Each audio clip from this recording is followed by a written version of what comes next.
Oui, c'est un sujet effectivement qui est délicat puisqu'on va avoir affaire à des couples de jeunes adultes qui en fait ont passé 15 ans à se protéger contre la survenue d'un enfant non désiré. Et puis là, ils planifient leur vie et au moment où ils voudraient un enfant, en fait, ils s'aperçoivent que c'est pas possible ou en tout cas que ça va être très difficile. Et c'est quelque chose qu'on n'aborde pas. On aborde plein de choses dans l'éducation sexuelle, mais c'est en général quelque chose dont on ne parle pas en famille, de fait. Hein, la fertilité, c'est, même si ça change un peu, hein, pas quelque chose qui est transmissible de père en fils, bien qu'aujourd'hui, il y ait quand même un enfant sur 30 qui naissent de PMA, mais c'est quelque chose, les gens tombent des nues et souvent, ça va être très difficile. Au-delà du tabou, c'est souvent une expérience qui est extrêmement douloureuse pour ces couples d'adultes jeunes. Ils ne vont pas forcément avoir envie d'en parler.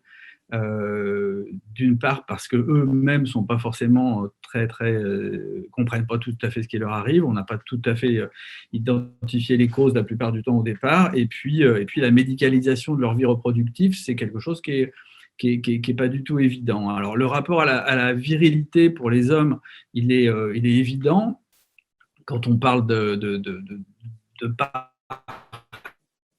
à faire souvent dans l'inconscient collectif, puis ça devient assez rapidement conscient, il y a le rapport entre impossibilité de concevoir et puis impuissance qui se fait un petit peu naturellement et qui n'est pas forcément facile à vivre pour ces hommes qui souvent sont un petit peu passifs dans la prise en charge de cette infertilité, même si ça change un peu. Donc c'est un moment difficile qui peut même aboutir à la dislocation du couple et donc au-delà du tabou, c'est souvent quelque chose de difficile qui tient un peu du deuil.